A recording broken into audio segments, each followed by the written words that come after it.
Tam from howtodrawlike.com and welcome back to part 4 of how to draw a dog in a photorealistic style. This video will be focusing on how to shade the dog's nose and also include a little bit of development of the drawing. If you haven't seen parts 1, 2 and 3, you can either view them on my YouTube channel or you can view them on my website at www.howtodrawlike.com. As per the previous videos I've done so far in this series, the nose starts with a base layer, so similar to the fur and also the eyes.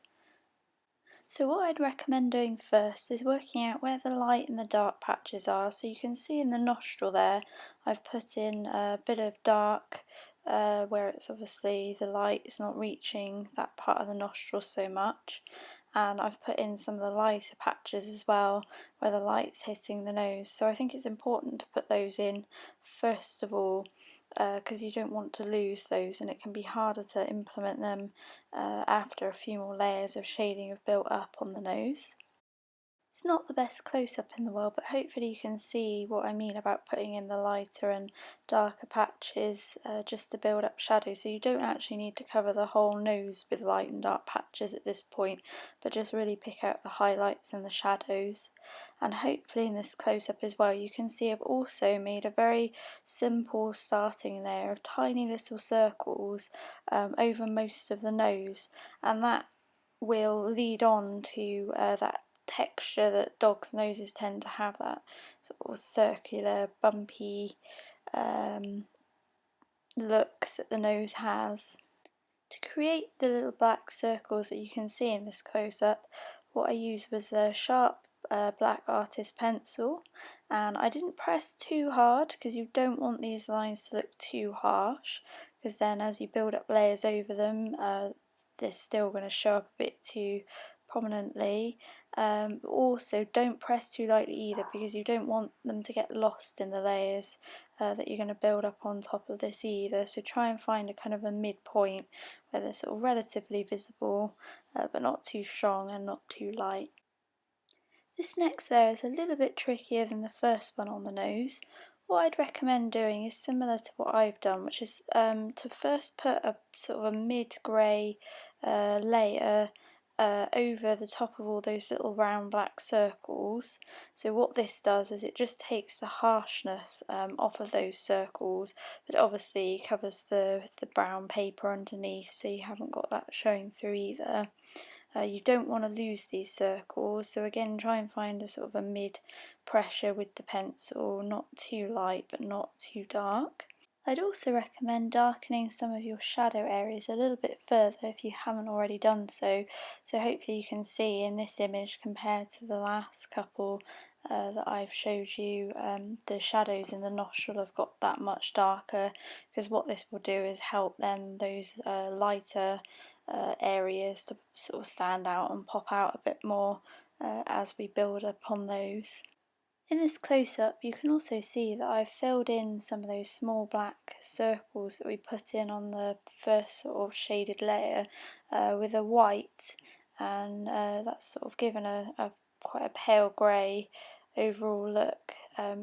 This is helping to build up that bumpy texture that there is on the nose. You can also see in this close-up that there's a patch that I've left blank too, and that's intentional, as in the next step I actually introduce another colour which I will show you. The shade that I've introduced is a very pale purpley blue colour, and the reason why I chose to introduce that was because I could just pick out bits in the original photograph on the nose with this very pale bluey shade in, and also in artificial light as well as natural daylight, in the sort of reflections from that you do sometimes pick up a little bit of a pale blue colour in the tone of light. On this third layer I've incorporated small circles, completely filled in circles across the sort of left side of the nose in that area that I left blank on the previous image, and I've also spread the circles over to the sort of right side a little bit and down, so not completely covered those areas but just intermingled one or two in those, so that you've got a bit of a crossover and a graduation, not just a sharp cut-off point from pale bluey purple to white. And I've also brought in some darker colours again with the black, and I've brought that in slightly to the white and the purpley areas. So I would recommend trying to do something similar to this. If you find it still not quite looking right texture wise, then just kind of repeat the same process again. So maybe tone down the little black outlines, build on them by adding little white circles to kind of create a raised highlighted look, and then if that needs to be toned down anywhere, mix a little bit of black or grey back in, and just slowly but surely build upon it until you've got a nice textured look. The last stage of the nose just involves highlighting a couple more of these little round circles, but not completely filling the circle in, so kind of just highlighting, for example in my drawing it's the left edge of these little round bumpy bits, so it really looks like the light's just catching the edge of it, and also adding a little bit more black outline again just to make these show just that little bit more and give that depth in between each little round bump. And make sure you don't do that too much, just a little bit on one edge, the edge that's probably the well lit edge, as opposed to the edge that's slightly further away, because then it gives that look of you know, sort of sharpness going into softness, as like a normal photograph would perhaps kind of blur out slightly as the bits further away get slightly further out of focus. I hope that makes sense. You can also see the drawing develop where I've added some fur in around the nose area with the intention of sort of filling in the rest of the fur. If you want to know how to shade fur, check out part 2 of this video series, where I teach you a couple of different techniques in how to shade fur. As I highlight in part 2 of this video series, the fur follows pretty much exactly the same technique as most of the other elements of the drawing do, in that it starts with just building up layers of colour and then adding to those, similarly to what we've just done with the nose.